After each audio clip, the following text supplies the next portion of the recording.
Welcome to Don't Retire, Graduate, the podcast that asks you what you want to be when you grow up so you can graduate into retirement with a purpose and a passion.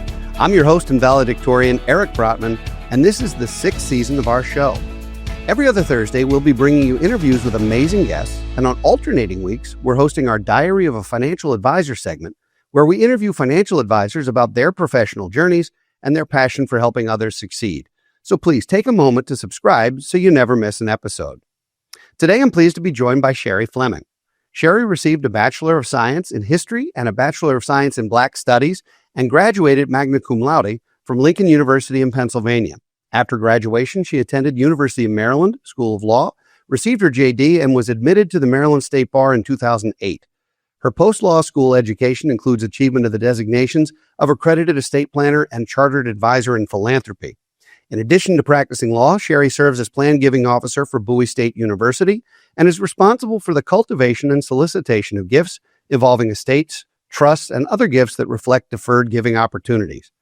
In 2020, Shari founded the Our Legacy Matters community with the purpose of advancing the concepts of ownership, wealth maintenance, and wealth retention within communities of color. And in 2021, she was named one of the Daily Record's Leadership in Law Generation JD honorees due to her dedication to the practice of law and her community. Shari, welcome to Don't Retire, Graduate. Thank you for having me. So your bio is incredibly impressive. It's difficult to decide where to begin, but I think it would be appropriate to start with why law school? Why was that your path? And did you know you wanted to be a lawyer when you were a young woman? No, I did not know I wanted to be a lawyer. Law school was process of elimination. I was always trained to do everything while I was young and to work hard and get it done. And I knew I had a degree, PhD, MD, JD, and I seemed to argue about. So law school was the path. It wasn't any science behind it, any true passion other than that. Well, I'll see if I can get you to be argumentative today. That sounds like a challenge. We could have a whole lot of fun and go viral that way just by having a really good debate.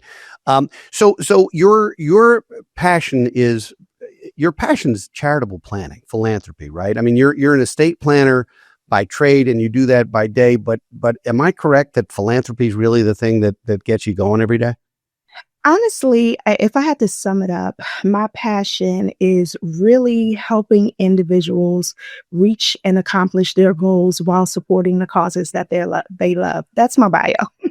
And so anything that involves strategic planning to help individuals reach their goals, either through estate planning or charitable advising, that really is what I love to do. So charitable planning is becoming more complicated. And a lot of times, we have conversations with clients on a regular basis, and a lot of planners get lost in the tools. And I would contend, and we can argue if you'd like, but I would contend that the tools don't matter as much as the intent. And what someone is trying to create, if they're able to articulate what they'd like to do, then professionals like yourself can find ways to create the tools to make their dream a reality. Is that a fair way to start, that you start with donor intent and desire and then work the tools into it rather than saying, look at all these tools on the shelf? That is absolutely true. Most individuals don't care about the tools. They don't know about the tools. All they know is their desire and what's driving them and the passion that they have and the goals that they want to reach. And so 9 times out of 10, I am sitting down with individuals, allowing them to dream and allowing them to cast all of their dreams and thoughts upon me to develop a strategy and identify tools to help them build their home. That's what I like to call the tools that are helping them build their home, which could be philanthropic in nature or just securing the wealth that they have for their families. Now, you started Our Legacy Matters. And I can't, one side of your bio and the other side are inextricably linked without a doubt. So tell me about that and why that was such a passion project for you. Yeah, so Our Legacy Matters is really personal for me. I found being in the professional world of estate planning and then charitable planning, I had one foot in that world and another foot in the community that raised me, with my family, my friends, the people that I worship with. And I found that having my feet in these two different worlds, they weren't connected. They weren't aligned. In a lot of ways, I felt pulled apart.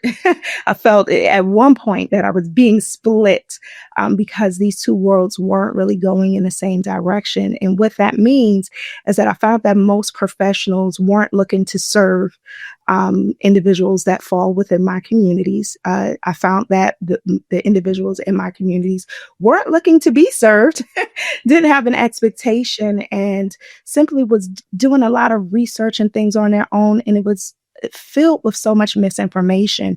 And so our Legacy Matters was birthed really as a safe space to provide accurate information and really bridge that gap. Now, philanthropy, charity begins at home, right? That is a cliche for a reason, and it's a cliche because there's some truth to it, right? If philanthropy begins at home, you need one generation to teach the next, to teach kids or grandkids why it's important. Do you feel sometimes that the community in which you were raised has less of that generational transfer of philanthropic intent? There's just those conversations aren't happening in the same way, or are they happening and just the professional community is missing them? I think that the conversation is different. I know it looks different. For a perfect example, philanthropy is leading with love, giving with charity. And so I was built to serve. I was raised in a community who served. My grandparents served, giving their time, talent, and treasure. Philanthropy is happening all of the time at high rates. And again, it's not just giving financially, but giving time and talent, professional skill for a specific goal. What I found was that didn't always translate. You really couldn't. When I got into charitable advising, there wasn't a complete focus on how to identify those people who are giving up their time and their talent, and then having that translate to say, okay, well, let's put your money here as well if you have money to support this. So it's not that the conversations weren't happening. It was almost as if they were two different languages. Interesting.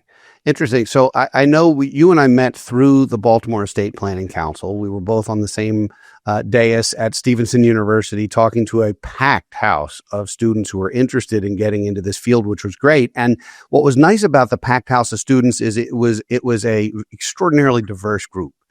The Estate Planning Council historically is not a particularly diverse group. In fact, as a financial advisor, the vast majority of people in the financial space, well, they look a lot like me, Shari. And it's not to disparage. It's just to say that it is a tough world to break into when there aren't role models that you can lean on who have come from a similar background.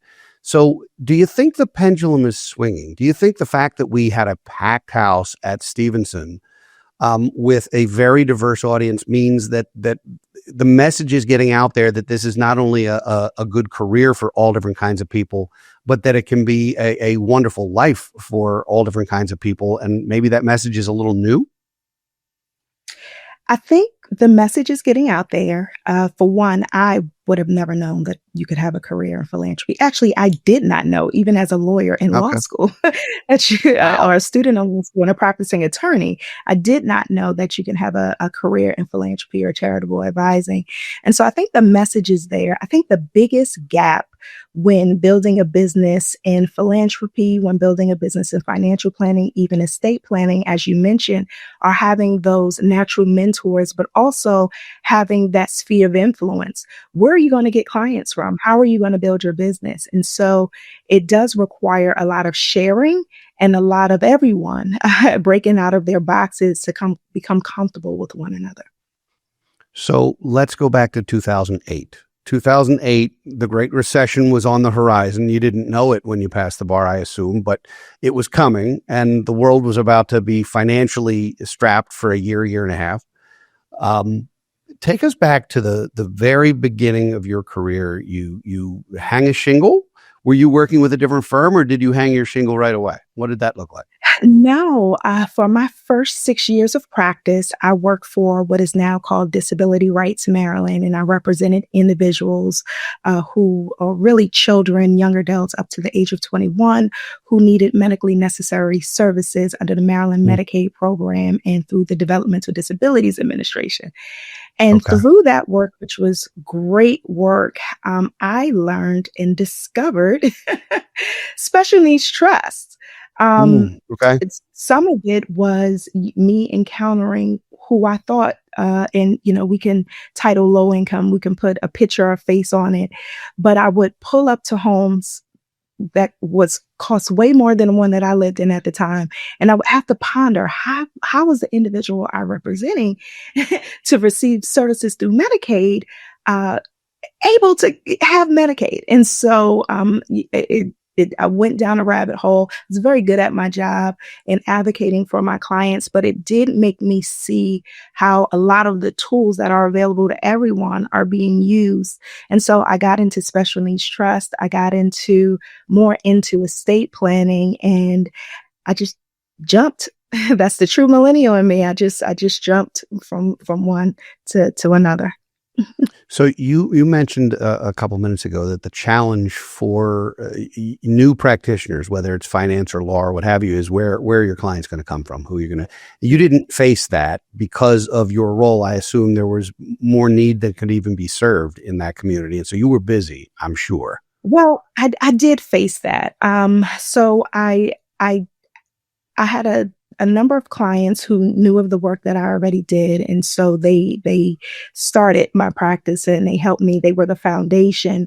But then there's a Hmm. lot of marketing and running a business that's Sure. required. And so I did face, trying to figure out where my clients are going to come from. I didn't inherit a practice. All of the other solopreneurs that I knew inherited their parents' practice, or they were with a Wow. small firm and someone was retiring. I honestly, and I mean this, I think I know of maybe one other solopreneur in Maryland who really started with not much.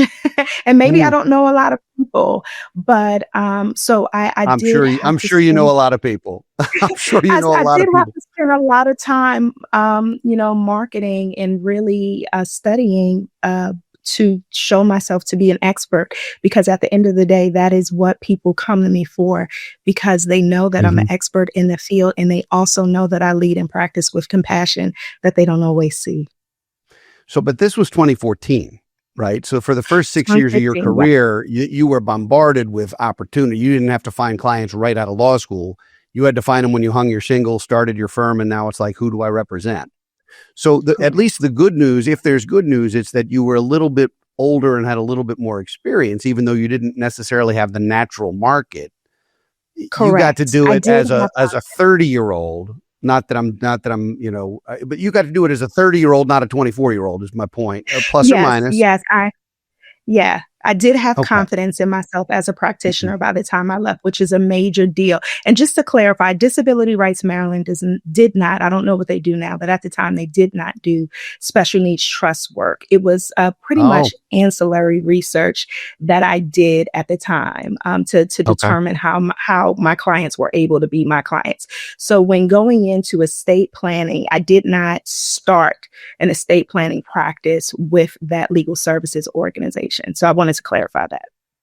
Did you at any time in your career have a true mentor? Someone or an accountability partner or a mentor, somebody who you could look up to who was helpful to you on your journey?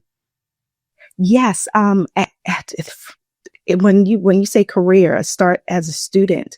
Hmm. I've always had mentors. I believe in mentorship and really partnership. When I started my practice, and everyone who knows me knows the story. When I started my practice, I was a member of the bar. I sent an email to the Estates and Trust listserv that was very straight to the point. I am starting a Estates and Trust practice. I need a mentor. I don't want someone who it's not going to be in continuous contact with me. I want someone who is going to be up to having a long-term relationship with me Hmm. to see this through. And I had 3 individuals respond, 2 of which I already knew, and we remained connected. And then one that responded, who has been the most pivotal part of the success of my practice, is my mentor, Aquanetta Betts, who you may know. I do know. I know her well, and she's amazing. Yeah.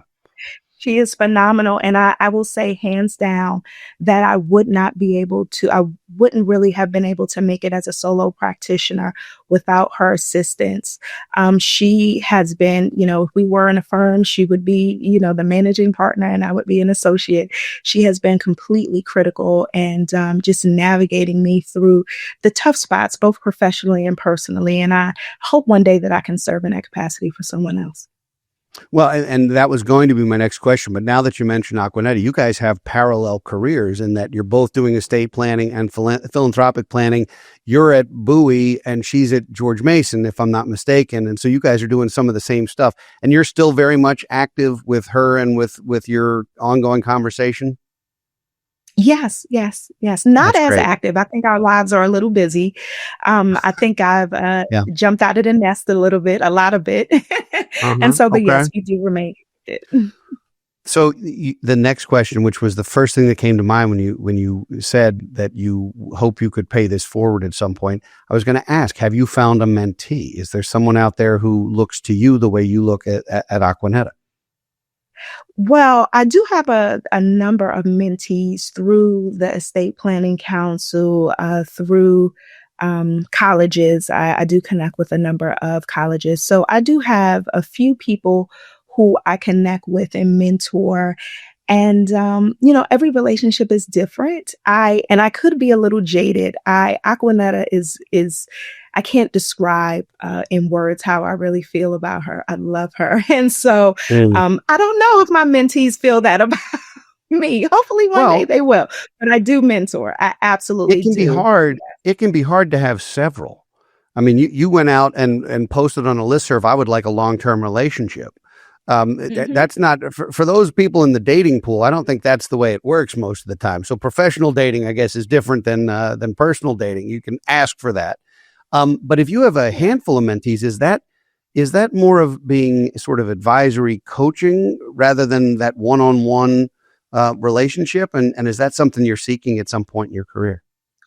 Well, it's 3 of them, and I think our relationships are different, and I think it's really driven by their need, right? And of the 3, there is one that pulls on me a little bit more, but for the 3 of them, we meet pretty much quarterly in person or virtually, check on not just their professional lives, their personal lives. And again, they're at different walks in their careers, so the pull on me is a little different from the 3 of them. So I do think that we have quality relationships. I wouldn't water down my relationship with either one of them. Well, that's good. I didn't mean to do that for sure. Now we're going to argue. I didn't mean to do that.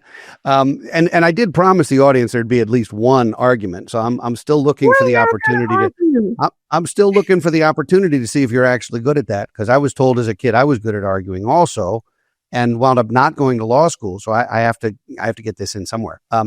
So in terms of the work you're doing, you said that you were driven really by service and by making a difference. And that means clearly you've had over the course of your career some unbelievable wins, some unbelievable experiences. And I know you have to be covetous of the personal stories of clients. You can't violate the trust there. But have there been some experiences that were life-changing, game-changing that keep you going? Kind of like golfers say, if you get that one good shot, it keeps you coming back. Have there been those moments where you're like, there's a reason why this is my calling and I just changed somebody's life? Yeah. And you may hear different things from different attorneys, but I actually have a former client. She was my client years ago. She's a much older woman. By older, I mean she's within her 90s. And she's become a pen pal of sorts. We write letters to one another. We send one another cards. And the reason why I consider that a win is because I wouldn't have suspected that little old young me would have such an impact on someone who's been here so long and who has seen so many things And she wrote Yeah. me first. She wrote me a sincere letter of thanks and gratitude for helping her make tough decisions through a very tough time. She's had many tough times. So I wouldn't think that me coming in would make a big difference. And so she wrote me a letter years ago, and it just really, really touched me. And so we write one another, still pen pals, no emails. I don't actually write. She handwrites. I type my letters because my handwriting is awful. But I consider that a win because she is very reflective of a lot of the individuals that I deal with, or not deal with, but represent, where they leave with a sense of accomplishment, but also gratitude, and they don't Hmm. go anywhere. They come back. They Hmm. invite me to all kind of family events. I don't go, but they send letters and they send Oh, cards and they remain connected and they send people as well. And so I would say my practice in leading with compassion in a way that I estate plan is the one thing that I'm most proud of. so what's next for you professionally? What is the next? I mean, you've been in constant education. You've got a wall of diplomas behind you that would put most to shame. What's next? I mean, you still thinking PhD? Do I have to call you doctor at some point? No, well, technically, you can call me doctor with my JD because it is a Juris Doctor, but Fair. I'm not doing that. but I know too many lawyers who I will not call doctor. I'm not doing it. my honest truth is that I'm figuring it out. Because I was taught to do it while you're young, and I had so many goals that I've already accomplished. Um, I think this is a point of rest for me a little bit, just to kind of rest and dream again, to figure out what's next. I honestly don't know. There may be a book coming. There will be a book coming at some point. Will it be a Wow. professional estate planning related book or a personal book? I don't know. I'm working on it. I think for me, this is a season to just sit back and rest. I've worked a lot. I work really, really hard, as most do. Yeah. When you work and you are constantly achieving, it can become difficult to just sit back and reflect on what you have done, why you've done it. And again, I just want to dream again to really figure out what am I doing that's going to be next. So right now, I am doing what brings me joy, and that's helping people, walking with them through the harder parts of their lives, helping them reach their goals either through estate planning or through charitable advising. And I'm going to see where this goes, but mostly I'm taking the time to let the sun shine on my face, smell the flowers, and hear the ocean. And I don't know that I'll be here long because I do dream quickly, and so Ah. I'll be ready to execute. And so I don't know that I'll be here long, but that's where I currently am. So is that a millennial thing or is that ADHD? Like, how do we It determine that? might be a combination of both. Okay. Honestly, it just may be a combination of both. I'm not ADHD clinically, but I am H. So I have that going for me. I have the hyperactivity without any question about it.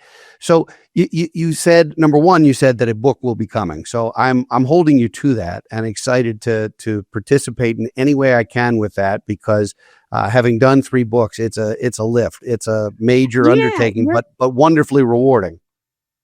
you're on my list for assistance. Other than writing, but Mhm. the substance, I really don't know where to go. So you're on my list to say, how did you do it? You might be on the mentor list. Yeah, I may Oh, be tapping you wow. to be a mentor. Okay. Well, I can tell you all the mistakes that I made, so that you don't have to make those. We can make all new mistakes together, but the ones that I've made are epic. In fact, I've done public talks about how my first 2 books really went wrong, and finally, I think we got it right with this one. And I may never write another book. If I do, it's going to be a romance novel just for fun.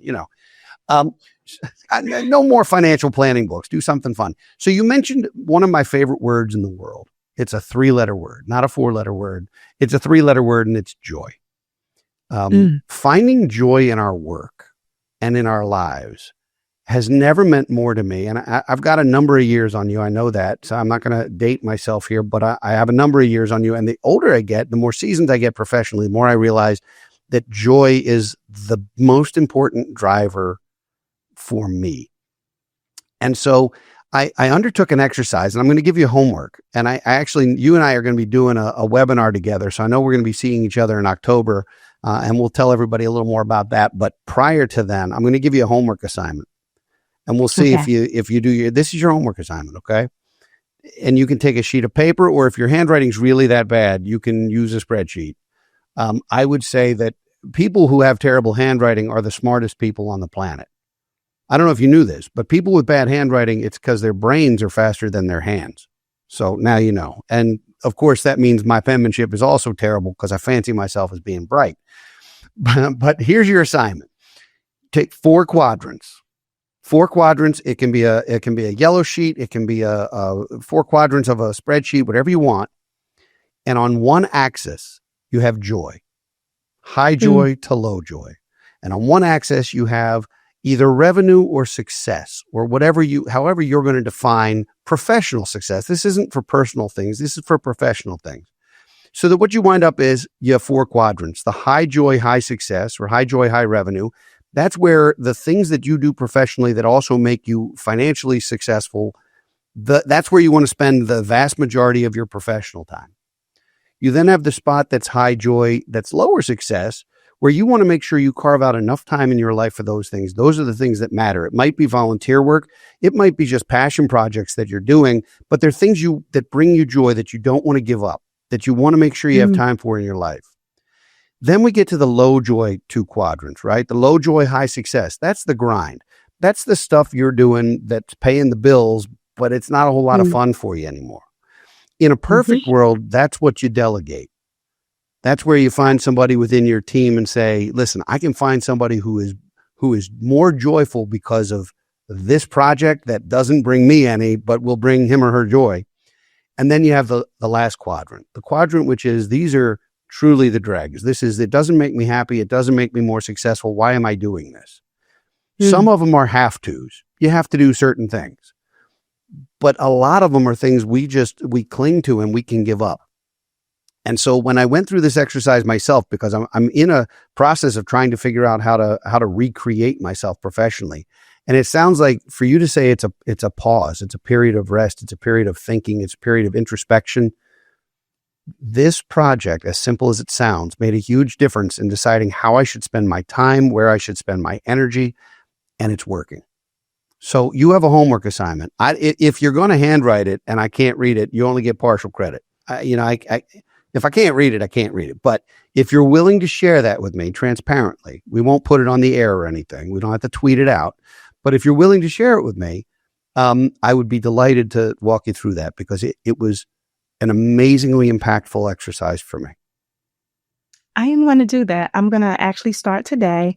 And full disclosure, I am going to write it. And at some point, I am going to type it as well, because my handwriting is so awful that if I don't type it immediately, I won't recognize where I wrote.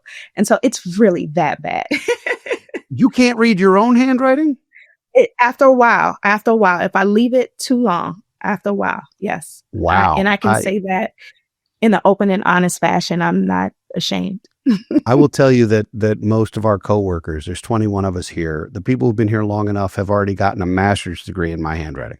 They have figured it out, because it requires some extra time to just look at that and go, what in the world is that? And I'm like, oh, of course, it's this. Usually I can read it, though. Same. And I have the greatest support staff where if I do handwrite notes, I have to scan it immediately, because again, if it's fresh, then everyone gets it. They can read in between the lines. But if there's a delay, none of us gets it. So for the most part, I have an iPad. I try to type all of my notes, but yeah, plus I type faster than I write. So tell me about your team. Tell us about your firm now that it's not just you anymore, right? You've got a nice team there? No. Yeah. So again, I have the ability to rest.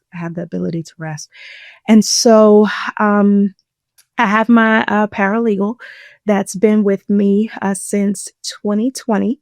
hired her off of Upwork.com just at Okay. 2 o'clock in the morning, writing down where I needed help and what I could delegate. And I made a job description and I had 3 people apply. And I was just like, oh, this is happening. And so she's been with me 2020. We have our office coordinator who is an individual who's retired, and she is just as sweet as pie. Her command or her charge is for my firm to be the Chick-fil-A of legal services. And that's what she does. She is our frontline person who answers the phones and responds in such kindness. And then I have 2 interns, one in college, one in law school. Oh, And that's they great. are really going to be ready to take off. They're amazing young women. Surprisingly, I do work with all females. That's not intentional. That's just kind of who comes to me. And so, yeah, that's who we have. And That's we're great. steady and easy. And I'm able to rest. And I'm thankful because I Yeah. have what a lot of practitioners don't have. I have people who understand the charge to work in excellence and nothing less, and who also are really committed to the goal of serving our clients. I have some of the most compassionate staff who just want to be good people. And so I'm grateful because and they stay. They're, Well, my law school student was a college student. She started out in college. And so I'm very fortunate. I know that's not the story for most, but I'm very fortunate in those who work with well, me. I'm sure that the energy you're putting out in the world is what is attracting those people to you. I mean, it makes sense that you would create that like a magnet. You would create the energy that you're surrounding yourself with. It makes a ton of sense. And for you to say you want to be the Chick-fil-A of means one of 2 things to me. It means either everyone's going to say my pleasure, or it means you're closed on Sundays. And you're closed on Sundays. So there's that. Okay, well then you are in fact Chick-fil-A, and I love the waffle fries. So we're running out of time. I've got to ask you, and it sounds like this is the perfect time to ask this question, because you can't get off this show without answering this. And that is, what do you want to be when you grow up? So I thought about this question, and it particularly because I have a 17-year-old preparing for college and a 15-year-old right behind her, and we talk about this all the time. And the answer is not a professional answer or an answer in I want to be X. Essentially, I want to be who I am. I am a person who has dreamt really, really big dreams that at the time seemed unsurmountable. And I reached them. And so I want to be exactly that. I want to be a dreamer who's able to plan and execute to reach those dreams. But more than that, once I reach those places, I want to be able to live in contentment and be happy there. And again, dream dream yet another dream, and to accomplish that. So that's who I am, and that's who I want to continue to be. I love that answer, and it reeks of authenticity. I mean, and that ultimately being your own authentic self, being for all of us to be our authentic selves, is just priceless. How can folks who either need or want some special needs planning, estate planning, or want to talk philanthropy, or just want to get to know an awesome human, how can people get in touch with you? Yeah, so the best way is through my website is sharifleming.com. If someone is in need of legal services, they can call the office. They can always complete the contact form, which is quite frankly the quickest way to get to someone in my office. Yep, that's the form right there. Or just give us a call. We do answer the phones. Thank you for being here. Thank you for sharing with us. Thank you for being so transparent. And you've made me hungry. Now I need to get some Chick-fil-A, I think. Shari, it's been a pleasure. October 7th, 10:30 a.m. Eastern time, you and I will be sharing this dais. Once again, we'll be doing a program on charitable giving and philanthropy. And we'll make sure that in our show notes today, there's a registration for the October 7th event, because I know that's going to be very informational and hopefully entertaining too. Yes, I'm excited about it. And I'll have more energy on October 7th. I think I'm a little sleepy today. Well, you've got a lot of homework in front of you. I do. I have a lot on my I don't usually assign homework, so let's call your assignment extra credit, okay?